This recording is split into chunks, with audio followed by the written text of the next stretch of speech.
Assalamualaikum warahmatullahi wabarakatuh. Perkenalkan, nama saya Dinda Azhara Salsabila, NIM 2311026. Perkenalkan, nama saya Nia Gracia Banik dengan NIM 2311022. Perkenalkan, nama saya Muhammad Alen Antonio Grigarius Fedrikov, NIM 2311045. Perkenalkan, nama saya Budi Arianto, NIM 2311016. Sini kami akan mempresentasikan hasil diskusi kami. Data mining adalah ilmu yang digunakan untuk mencari dan menemukan informasi penting dari kumpulan data yang sangat besar.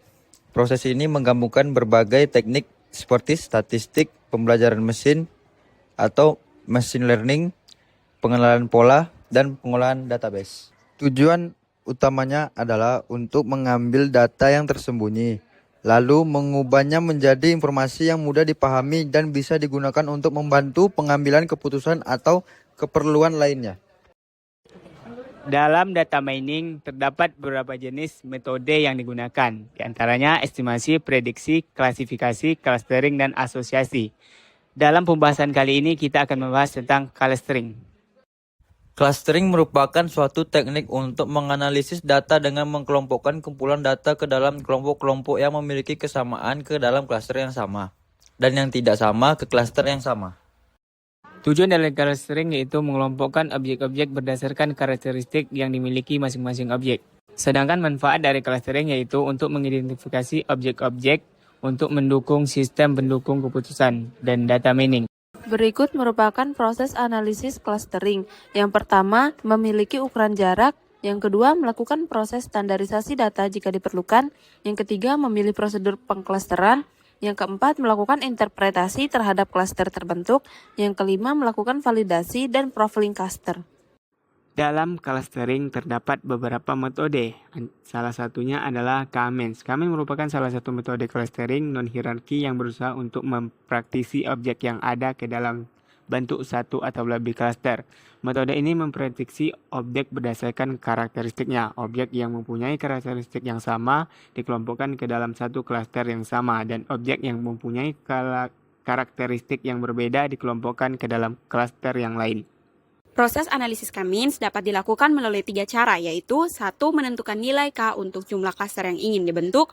2. Memilih nilai untuk pusat klaster awal sebanyak K. Dan yang ketiga, menghitung jarak setiap data menggunakan rumus jarak Euclidean. K-means tentu memiliki kelebihan dan kekurangan. Kelebihannya tidak perlu menentukan jumlah klaster di awal, cocok untuk visualisasi, fleksibel dalam ukuran data, dan bisa menggunakan berbagai metode linkage dan matriks jarak. Dan untuk kekurangannya yaitu tidak efisien untuk data besar, tidak dapat membatalkan penggabungan, dan kesulitan dengan bentuk klaster yang tidak normal. Hierarki clustering merupakan metode clustering yang mengelompokkan data berdasarkan kedekatan atau kesamaan antar objek. Tanpa harus menentukan jumlah klaster di awal, metode ini membentuk hierarki atau struktur pohon yang menunjukkan hubungan antar objek secara bertingkat. Adapun proses analisis hierarki clustering, yang pertama menghitung jarak antar objek, yang kedua menggabungkan dua objek yang paling mirip, yang ketiga menghitung jarak antar klaster baru dengan klaster-klaster lain menggunakan metode linkage. Berikut merupakan kelebihan dari hierarki clustering. Yang pertama, dapat digunakan untuk berbagai jenis aplikasi. 2. Dapat diintegralkan dengan algoritma lain. 3. Cepat dan efisien untuk data besar. 4. Sederhana dan mudah diimplementasikan. Kemudian ada kekurangan hierarki clustering.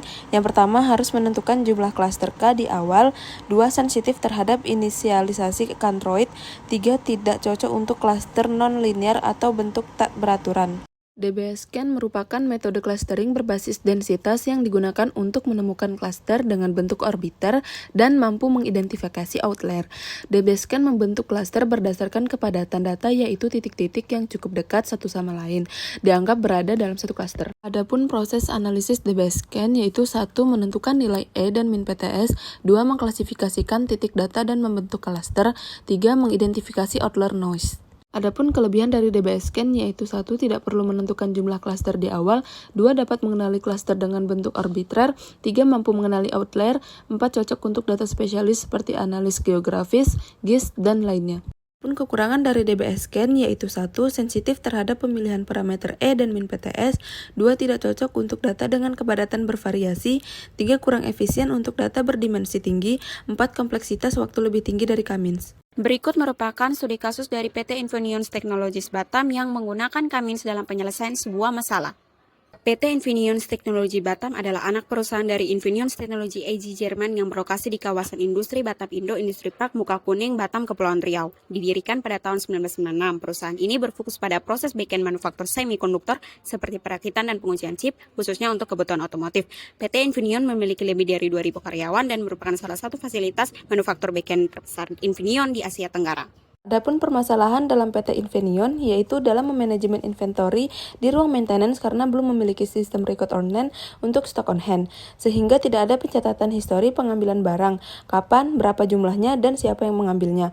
Hal ini menyebabkan kehilangan data historikal, ketidakseimbangan stok, dan inefisiensi operasional, terutama dalam komunikasi antar shift, seperti saat shift malam mengambil barang tanpa informasi yang bisa diakses oleh shift pagi, yang akhirnya menyebabkan pemborosan waktu dan ketidakefisiensi kerja. Adapun tujuan dilakukannya clustering pada perusahaan tersebut yaitu 1. Mengelompokkan teknisi berdasarkan pola pengambilan barang seperti frekuensi dan jumlah barang yang diambil.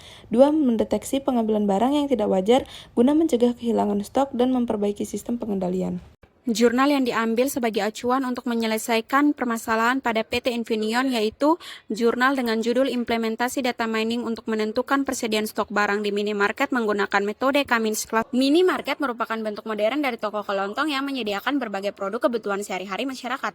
Namun di Jambi, sebagian besar minimarket masih belum menerapkan metode baku dalam pengelolaan stok. Proses pemeriksaan stok masih dilakukan secara manual yang menjadi kurang efisien terutama saat konsumen membutuhkan barang dalam jumlah banyak, namun persediaan tidak mencukupi. Untuk mengatasi masalah ini, diterapkan metode data mining melalui analisis data penjualan guna mendukung perencanaan dan pengendalian persediaan barang.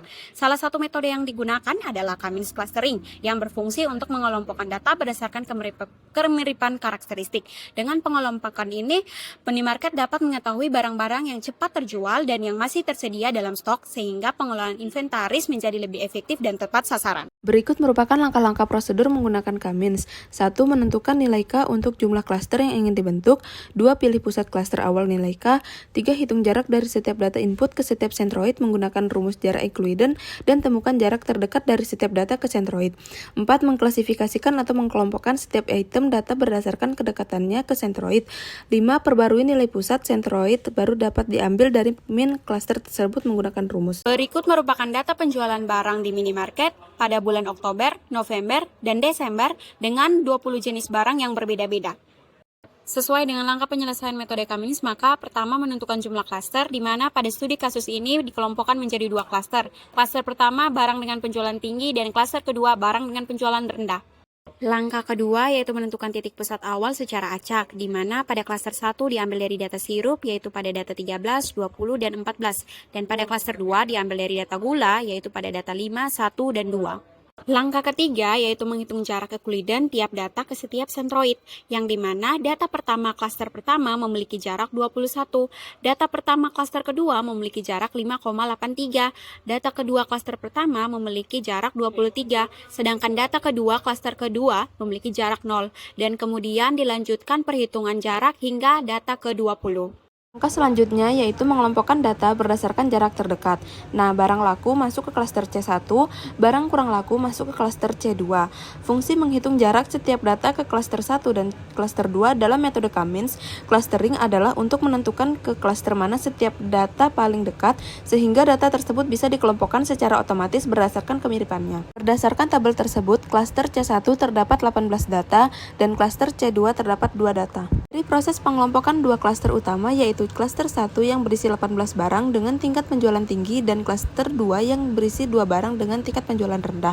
Pengelompokan ini membantu pihak minimarket dalam mengidentifikasi barang-barang yang tergolong fast moving dan slow moving, di mana membantu manajemen dapat lebih mudah merencanakan strategi pengadaan dan pengendalian stok, seperti memprioritaskan pengadaan barang-barang yang laku keras dan menyesuaikan jumlah stok untuk barang yang jarang dibeli.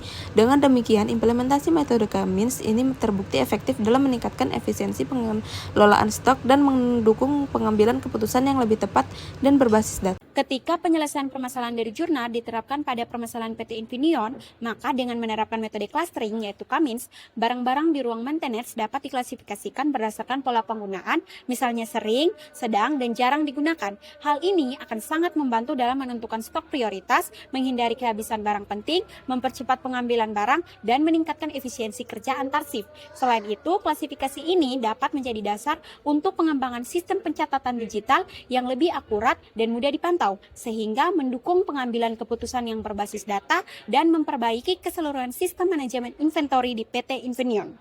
Sekian yang dapat kami sampaikan. Wassalamualaikum warahmatullahi wabarakatuh.